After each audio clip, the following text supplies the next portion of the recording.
윤형방황이라는 말을 들어보셨습니까?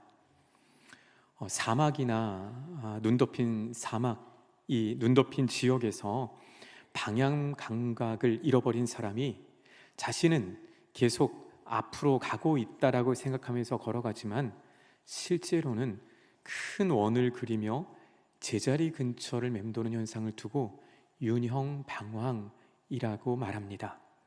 실제로 알프스에서 이런 일이 있었다고 합니다. 한 조난자가 마을을 찾기 위해서 열심히 눈 속에서 하루 12시간을 걸었습니다. 그것도 무려 13일간을 걸었습니다. 얼마나 그가 멀리 갔겠습니까? 그런데 그가 구조된 후에 확인해 보니 그는 처음 길을 잃었던 그 지점에서 불과 6km 안을 계속 맴돌고 있었다고 합니다. 본인은 앞으로 나아가고 있다고 생각했지만 사실은 같은 자리를 맴돌고 있었다라는 것이지요. 흥미로운 것은 방향 감각이 좋다고 알려진 비둘기나 이 개도 눈을 가리면 앞으로 나아가지 못하고 큰 원을 그리며 날거나 또는 걷는다고 합니다. 방향을 잃어버리는 순간 어떻게 해야 할지 모르고 결국 주변을 맴돌게 된다라는 것입니다. 그렇다면 어떻게 해야 이 윤형 방황에서 벗어날 수 있을까요? 방법은 하나입니다. 밤하늘의 북극성과 같은 변하지 않은 기준점을 찾는 것입니다. 자신의 생각이나 감각을 의지하지 않고 변하지 않은 기준에 자신을 맞출 때 제 방향을 찾아 나아가야 될 길로 걷게 될 수 있습니다. 신앙생활도 마찬가지입니다. 인생의 여정을 걷다 보면 때로 길을 잃어버린 것 같은 순간을 만날 때가 있습니다. 왜 이런 일이 일어나는지 이해할 수 없고 지금 내가 걷고 있는 이 길이 어디로 가고 있는지 알 수 없을 때가 있습니다. 그때 사람들은 눈앞에 보이는 현실이나 또는 자신의 감정이나 또는 자신의 경험을 붙들고 앞으로 나아가려고 하지만 그런 것들만 의지하면 의지할수록 결국 더 깊은 혼란과 방황 속으로 빠져들 수밖에 없습니다. 중요한 것은 지금 내 눈에 무엇이 보이느냐가 아니라 지금 내가 누구를 바라보며 살아가고 있느냐입니다. 우리의 감정은 쉬지 않고 변하고 환경도 끊임없이 달라지고 있습니다. 그러나 바로 그 안에도 우리 하나님은 변하지 않으십니다. 우리 하나님은 언제나 신실하시고 한결같은 사랑으로 우리를 붙드시며 우리 인생의 여정을 이끌어 주십니다. 그러므로 앞이 보이지 않고 때로는 마음이 조급해지는 순간일지라 하더라도 눈앞의 현실보다 하나님 말씀을 더 붙드시는 저와 여러분이 되시기를 소망합니다.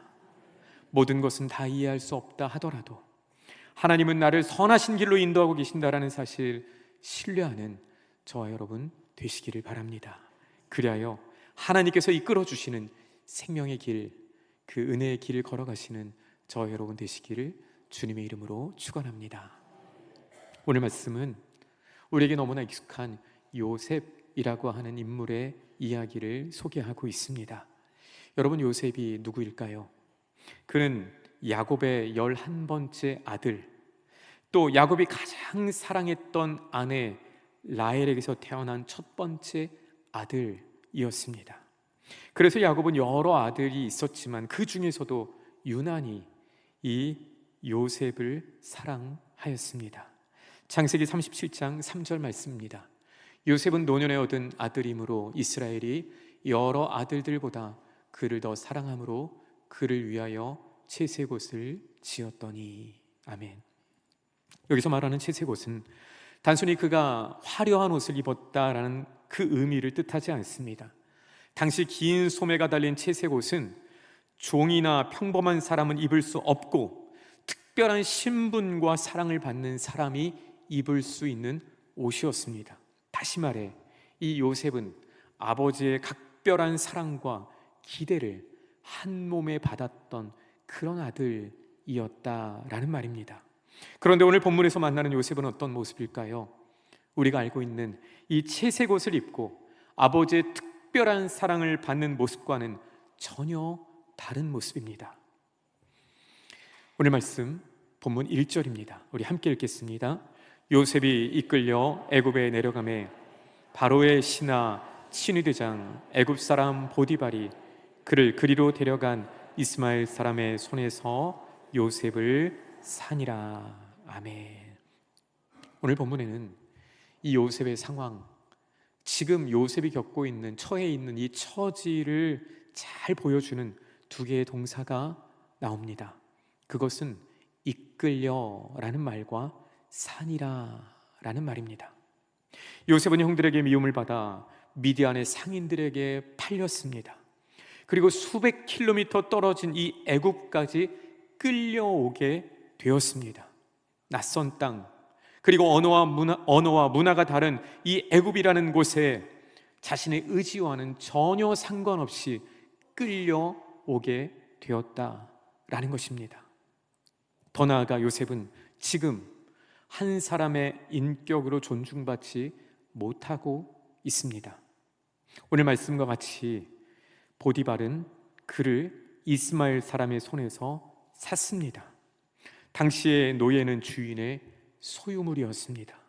자신의 의지대로 살아갈 자유도 없고 스스로의 삶을 결정할 권리도 없었습니다. 주인이 시키면 시키는 대로, 원하면 원하는 대로 살아갈 수밖에 없는, 그렇게 마치 물건처럼 취급받는 존재가 바로 당시의 노예, 당시의 종이라고 할 수 있습니다. 그런데 지금 요셉이 바로 그런 처지에 놓이게 된 것입니다. 아버지의 특별한 사랑을 받는 아들에서 이제 하루아침에 값을 주고 사고 파는 그런 노예의 신세로 전락하게 된 것입니다. 인간적인 눈으로만 보면 그의 인생은 완전히 끝나고 무너진 것 같습니다. 그런데 오늘 말씀은 요셉을 향하여 아주 놀라운 말씀을 이렇게 선언하고 계십니다. 우리 2절 말씀을 함께 읽겠습니다. 여호와께서 요셉과 함께 하심으로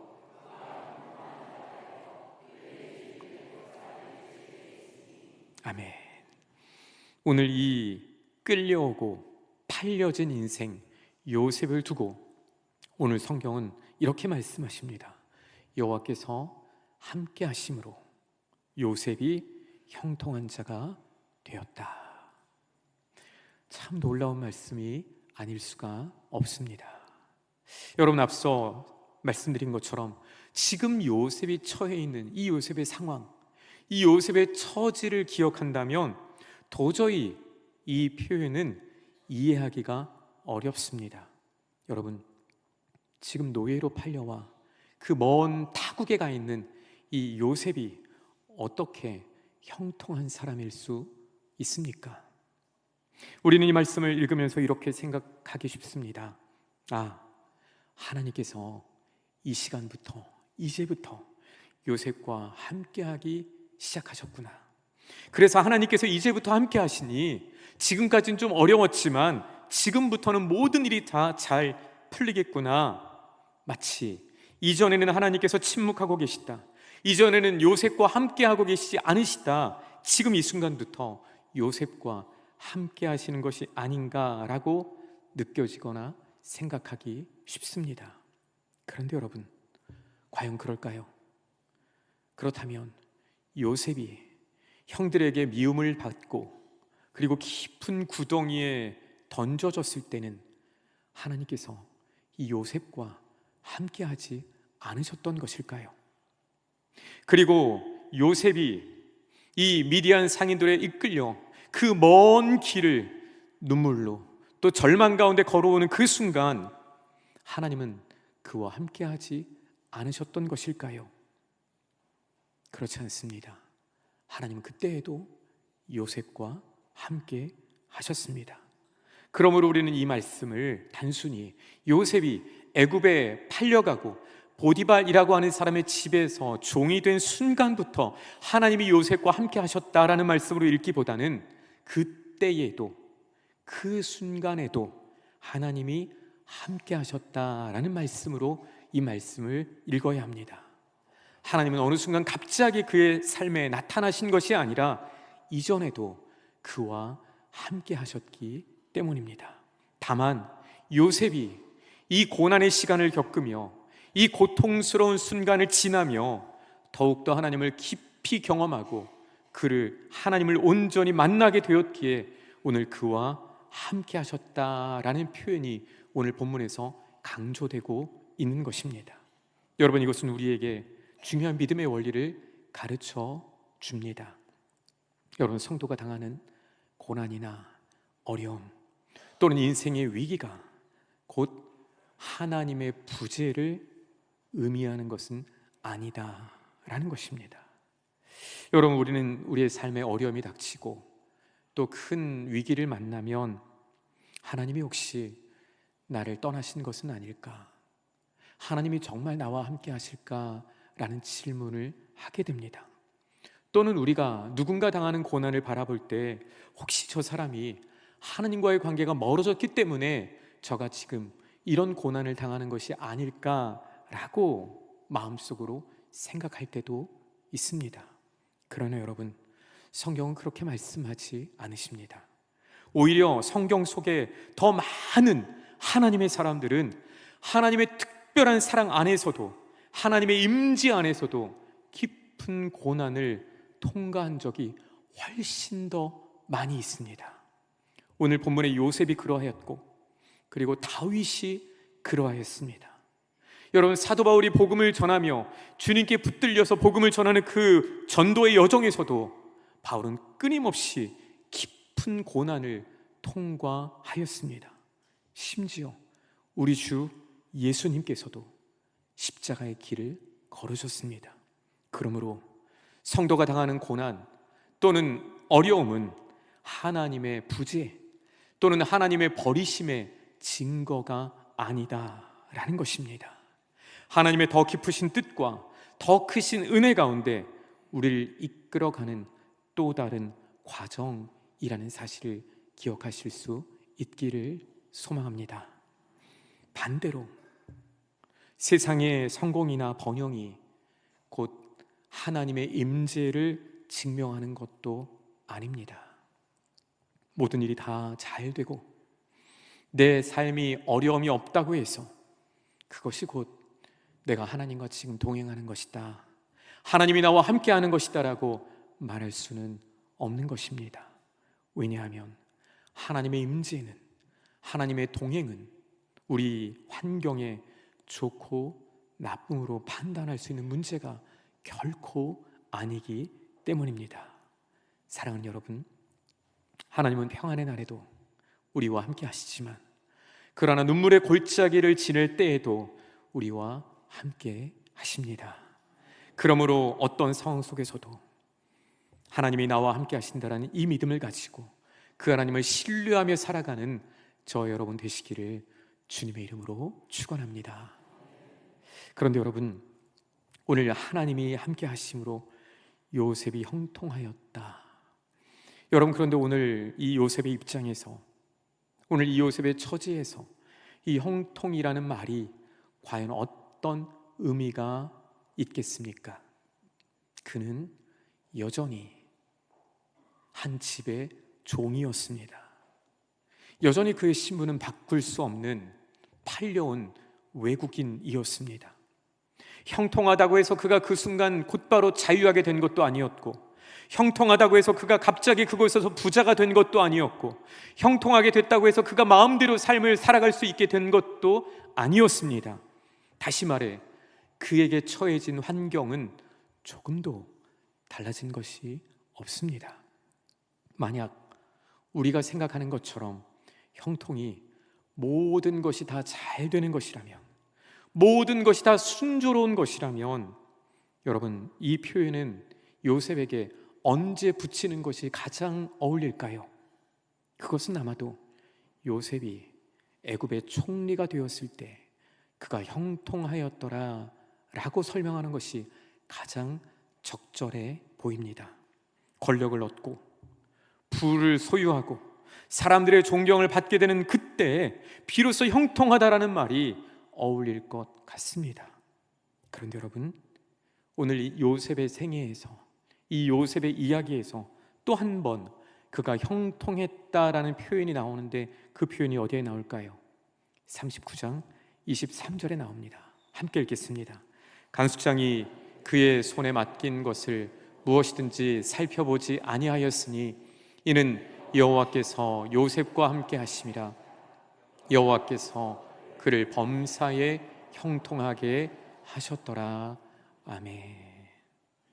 여러분, 요셉이 형통하게 되었다라는 말씀이 요셉이 이제 막 보디발의 집에 종으로 팔려간 순간에 쓰여졌다면, 그 다음 요셉이 형통했다라는 이 표현은 요셉이 옥에 갇혀 있을 때 사용되고 있습니다. 그러면 여러분, 도대체 성경이 말씀하시는 형통이란 무엇일까요? 도대체 우리가 생각하는 형통과 성경이 말씀하시는 형통에는 어떤 차이가 있을까요? 첫째로, 오늘 요셉의 이야기를 통해서 말씀하시는 형통이란 하나님의 뜻이 내 삶 가운데 이루어지는 것입니다. 하나님의 뜻이 나의 삶에 이루어지는 것이 바로 성경이 말씀하시는 형통이라는 의미입니다. 여러분, 세상이 말하는 형통은 내 뜻대로 잘 되는 것입니다. 내가 바라는 것, 내가 원하는 일, 거기에서 좋은 성과를 내고 또는 안정되고 또는 높은 자리에 올라가는 것, 더 이상 실패하지 않고 넘어지지 않고 편안하게 살아가는 것, 그것을 두고 세상은 형통하다라고 말합니다. 그러나 성경은 단 한 번도 그런 기준만으로 형통을 정의하지 않습니다. 여러분, 오늘 요셉의 이야기는 단순한 성공담이나 인간 승리의 이야기가 아닙니다. 노예였던 요셉이 마침내 애굽의 총리가 되었다라는 이 메시지가 우리 요셉의 이야기의 핵심이 아니다라는 것입니다. 창세기의 중심에는, 그리고 요셉의 이야기의 중심에는 하나님의 구원의 역사가 담겨 있습니다. 하나님께서 아브라함에게 주신 언약을 하나님께서는 어떻게 신실하게 이루어 가시는지, 그리고 하나님께서는 자신의 백성을 어떻게 준비시켜 가시는지, 그리고 장차 오실 메시아의 길을 하나님께서 어떻게 예비하고 계시는지 창세기는 우리에게 보여주고 있습니다. 그런 의미에서 요셉의 삶도 하나님의 큰 섭리 안에 있었습니다. 그가 형들에게 미움을 받아 팔린 것, 그가 미디안의 상인들에 이끌려 애굽으로 내려간 것, 그리고 종이 되어 살다가 성실하게 삶을 감당했음에도 불구하고 억울한 누명을 쓰고 감옥에 갇힌 것도 우연은 아니었습니다. 이 모든 과정을 통해 하나님께서는 야곱의 가정을 기근에서 살리시고 훗날 이스라엘 민족이 형성되는 중요한 구원의 역사를 이루어가고 계셨다라는 사실입니다. 사랑하는 여러분, 이것이 바로 성경이 말씀하시는 형통입니다. 내 뜻이 내 마음대로 이루어지는 것이 아니라 하나님의 뜻이 내 삶 가운데 전적으로 이루어지는 것, 이것이 형통이라는 것입니다. 요셉의 형통은 그의 인생이 잘 풀렸다라는 것이 아닙니다. 비록 눈물의 골짜기, 고난의 골짜기를 통과한다 할지라도 하나님께서 그의 삶을 붙드시고 그의 삶에 하나님의 구원의 역사가 펼쳐지고 있었다라는 차원에서 그의 삶이 형통했다라는 것입니다. 다시 말해, 요셉은 노예일 때도 형통했습니다. 요셉은 감옥에 있을 때에도 형통하였습니다. 이것을 우리에게 바꿔볼까요? 우리는 가난해도 형통할 수 있습니다. 우리는 병들어도 형통할 수 있습니다. 우리는 억울한 일을 당해서 눈물 흘리는 밤을 지샐지라도 형통한 삶을 살아갈 수 있습니다. 하나님은 바로 그 가운데 하나님의 구원의 역사를 이루어가고 계시기 때문입니다. 오늘 그러한 형통의 은혜를 누리는 저와 여러분의 삶이 되시기를 간절히 소망합니다. 계속해서 두 번째로, 형통은 무엇일까요? 형통은 복이 되는 삶을 살아가는 것입니다. 사람들이 생각하는 형통은 무엇입니까? 내가 복을 받는 것입니다. 내가 잘 되고, 내가 더 지금보다 나아지고, 내가 더 풍요로워지는 것이 형통입니다. 그러나 성경이 말씀하시는 형통은 내가 복을 받고 내가 복을 누리는 것을 넘어서 하나님의 은혜가 나를 통해 다른 사람에게 흘러가는 상태를 두고 형통이라고 말하고 있습니다. 오늘 하나님께서 아브라함에게 약속하신 축복이 바로 그것이었죠. 너는 복이 될지라 라고 말씀하십니다. 이 말은 아브라함 한 사람을 축복하신 하나님 말씀인과 동시에 그가 복이 되어서, 복의 통로가 되어서, 복의 근원이 되어서 그를 통해서 하나님의 복이 흘러가는 삶을 살아가게 될 것이다 라는 하나님의 약속의 말씀이었습니다. 오늘 5절 말씀에 보면 이렇게 기록합니다. 그가 요셉에게 자기의 집과 그의 모든 소유물을 주관하게 한 때부터 여호와께서 요셉을 위하여 그 애굽 사람의 집에 복을 내리심으로 여호와의 복이 그의 집과 밭에 있는 모든 소유에 미친지라. 아멘.